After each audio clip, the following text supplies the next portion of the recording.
Welcome to the Local Marketing Source Weekly Update, brought to you by localmarketingsource.com.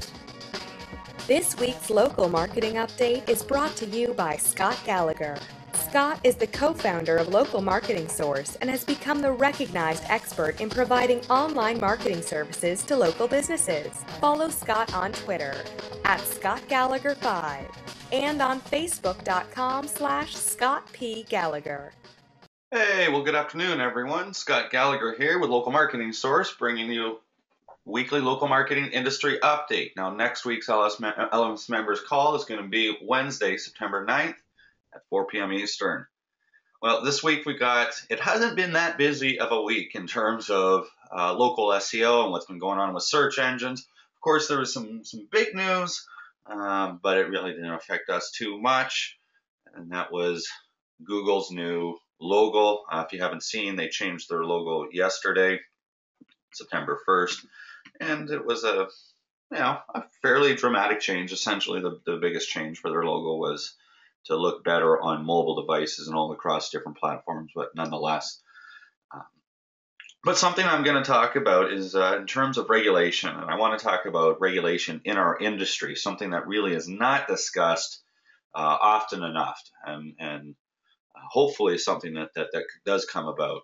Now, as some of our members, most of our members knew, and hopefully knew about, as I learned, not all of our members had known about this program, but our Premium Agency Growth Group has kicked off this week, and it's been a lot of fun, and I've been busy with different members that are a part of this program, so I thought I'd just kind of highlight a little bit about what we're talking about and focus in on right now to get in place, and that's in terms of business plans and different tools that are out there. So I thought I'd talk a little bit about that. But so as I was mentioning, Google's got a new logo. What I find interesting is Google changed their logo quite a few times, maybe 10 times over the last 20 years, and it was big news. It's interesting in our world because it made big news 2 years ago, and Google essentially changed 2 pixels on it, and now it's just such a dramatic change. So it's funny how they get themselves their coverage and what's important to the media in terms of Google and what we find that's important and highlight stories, and that's more so me bringing it into regulation.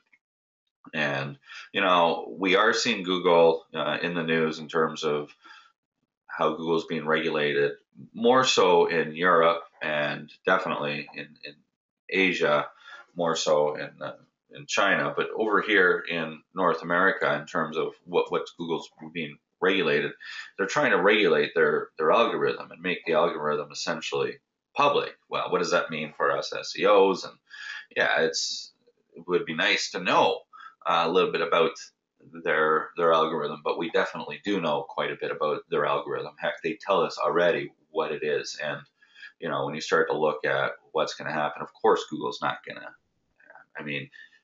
I can't foresee regulation here in the United States that a court says that Google's got to disclose their secrecy. That's we live in a world of money and corporations, and that's tried to be kept tight. So there's quite a bit of influence and capitalistic endeavors there. So just for that reason alone, I don't see it happening. But it made me start to think about regulation within the marketing industry and how we don't have that, and how our industry is one of the most fragmented, unregulated industries in business that currently exists. Sure, there's lots of standards and practices in terms of what's applicable for marketing and what can be said for marketing. And in Canada, you've got the CRTC. In the United States, you've got the FCC that regulates a lot of what's out there. But the internet marketing industry still has not gotten a lot of regulation. Yeah, granted, there's it's the same rules that have applied in the offline world are now translated. If you digitize, a testimonial and, what's to be said and disclosure of, affiliates and yeah, that exists, but practices are not looked at, and best practices are not regulated or essentially discussed that often.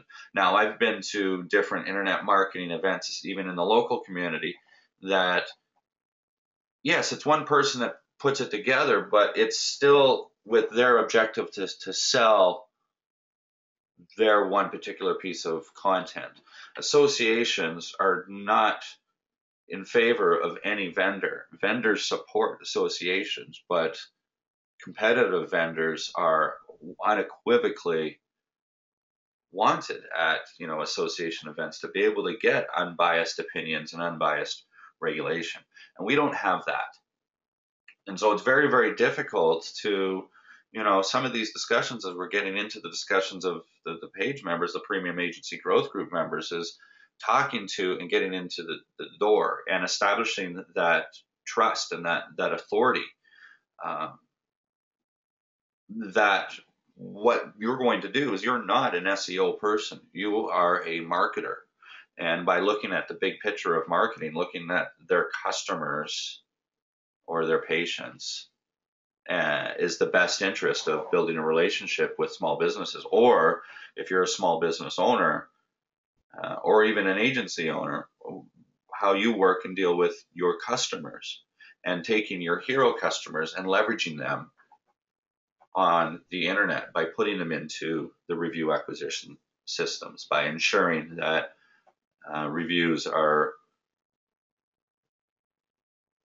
throughout the internet on different sites, because there's nothing wrong. What you should be doing, it's a disjustice to not tell your audience where they can talk about your business.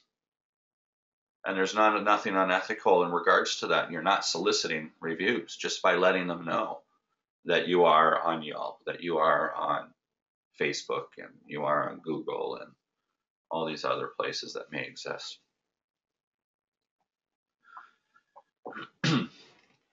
There are, without regulation in an industry and trying to sell the services, something that I have seen over the last 10 years is, I look back in 2005 and it was the deer in headlight look when you went and talked to a small business owner about search engine optimization. What is that? That's the process of getting your website to the top of Google. And, people thought, oh, well, it's just, they didn't know what it was, some magic. We clicked on a few links, or we wrote a whole bunch of stuff and put it out on the internet, or, we dealt with meta tags or links, and nobody really ever knew what it was. And over the years, competition has increased significantly, whereas now small business owners are getting solicited frequently for this service, and the perception of this service varies significantly in terms of value and in terms of cost, direct cost. People offer search marketing services or SEO for a couple $100, and others, charge several thousand. And we position ourselves. I've always said it's at least $1,000 per location, and of course there's upsell services on that you can command more than $1,000 per month per location of a small business.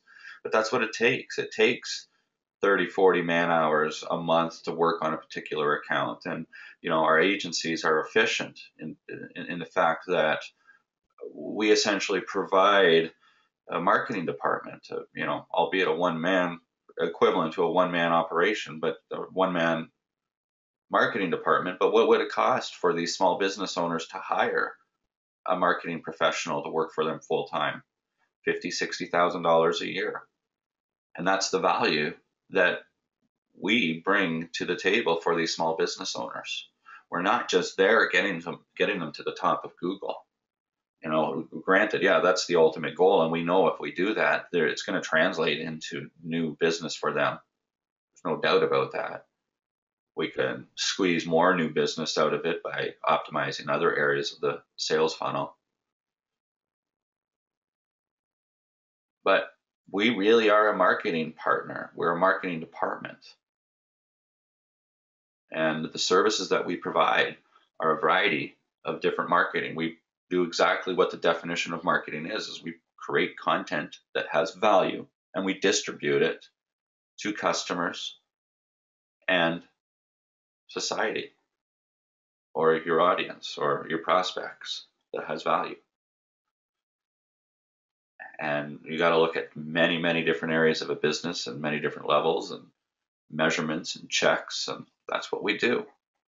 You know, one of the first processes I'm talking with these guys is saying, you know, about value, establishing, making yourself different than all these other internet marketers that are trying to get into the door and establishing that value. One of the first things that we do with our clients is the inventory of assets. And this document is available inside the LMS portal. And it's one of my favorite documents because it's, you know, we walk into these businesses that have been around, some of them 2 years, some of them 10, some of them 20, 50. And they've thrown mud at the wall for years. All business owners do that in terms of trying to grow their business. And they find some things that work and they throw more money at it, and some things didn't work and they don't throw money at it, but they just have a collection of newspaper ads and radio ads and different business cards and different websites and maybe some promotions of websites, maybe an email autoresponder, maybe, and the list just goes on. And so what about, oh yeah, you know, I remember creating this ad once, and oh, where is it? Oh God, I don't know where that is. And so it would be really nice to grab this at another time, maybe regurgitate this particular campaign, but run it digitally. The point is running in and doing the inventory of assets puts everything together that you're able to see, and it organizes their marketing. We're going in there and cleaning up, just like how an accountant goes up. It can go into a business that hasn't done an accounting or books and clean everything up so they can provide information to the government. A lot of these things are necessary, just like how we're focusing this week on the business plan and going back and forth with just ideas and really putting people on the spot to create this stuff. It reminds me back in 2002, I got out of university and I did a couple of things, went to South Korea for a bit, but then once I got a job in Toronto and I started with this company, they hired me because I had sold them internet and they liked my sale process. Once they had enough revenue to satisfy my needs as a salesperson, I walked in and did some sales and marketing for them. And there was another guy that was doing some of the sales, but neither of them had any business training or business experience. And I remember coming in and putting a business plan down and saying, this is what I want to do for the next year. And one guy scoffed at it. You know, we'd be out drinking over the next few years. And every once in a while he'd bring that up and kind of joke about it. You know, oh, you university people, you know, you go and put a whole plan together. I just go out and I just sell, you know, I just get my feet on the streets. I just do it. Commend him for all of that activity, but also reluctant to the fact that, you know, it's just all the plan is, you know, the old expression, failure to plan is planning to fail. All the plan is a map. It's like a GPS unit. And I don't care how you put it. It's just, you know, once you clarify each of the things, but there's so many different ways that you can look at a plan, and far too often people don't achieve their plan, you know, after looking at their current situation and their current capabilities and what the mountain in front of them is. But really, the plan should just be for you, and it should be just something that you can work off of. And mark my words, it really is that GPS unit. And so even if it's just on a napkin, you know, that you came together one night and you got a few bullet points of what you want to do and when you want to get it done by, is a part of your plan. And relooking at that every 3 months is critical and far too often not done. So I just wanted to talk about that a little bit and bring that up, because I think that these are tasks that successful people have done to get to where they are to achieve success. and those that have not achieved it definitely aren't doing those tasks. These are some of those things that fit into that bucket.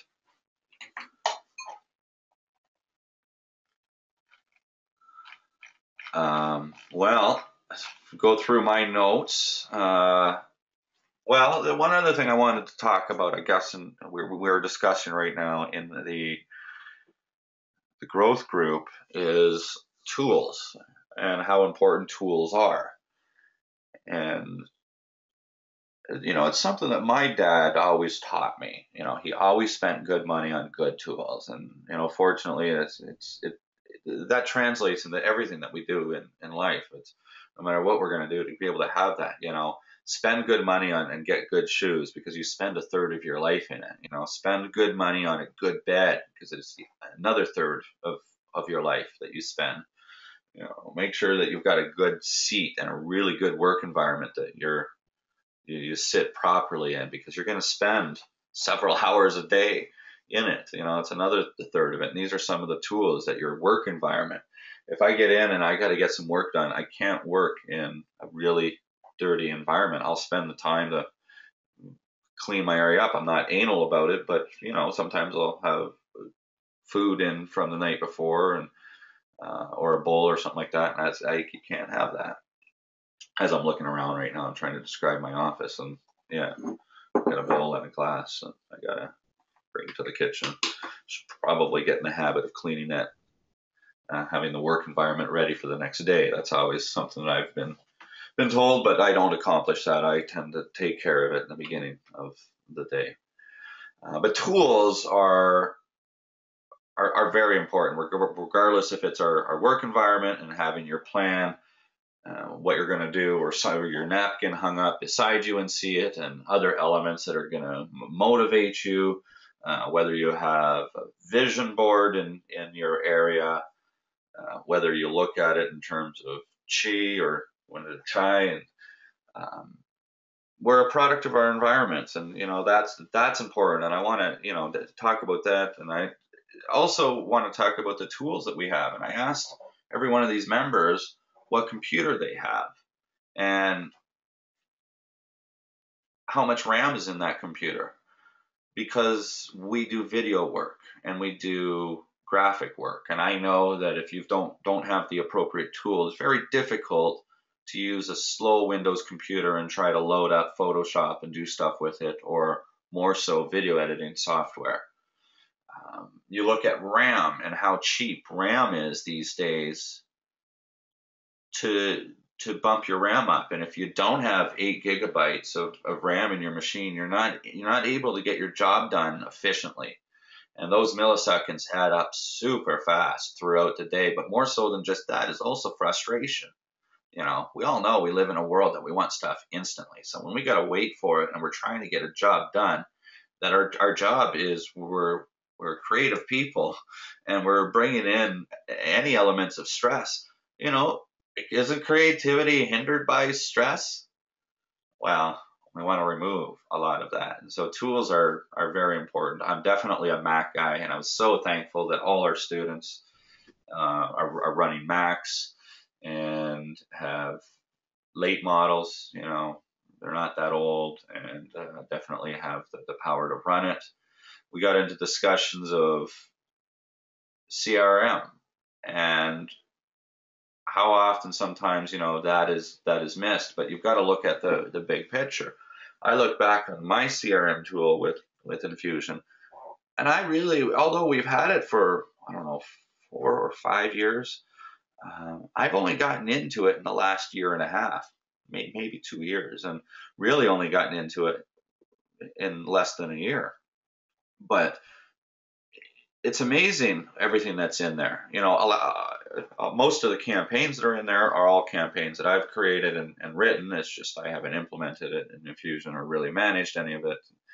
Now that I do a lot of it with my agency, it's just incredibly, incredibly powerful in terms of a marketing tool, but also integration into CRM.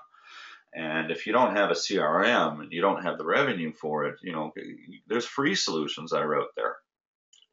But the one thing I want to talk about with the CRM And this comes from my 20 plus years of business to business sales experience, because it's something that's been drilled into me by all my sales managers right from day one, is the importance of taking the time to document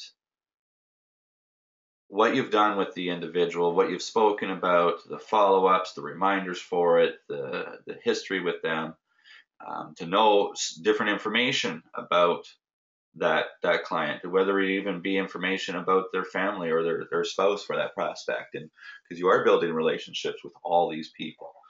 And a CRM tool allows you to do that. You can even create custom fields in a lot of them, just to, what information do you want to know about your prospects before you want to close them.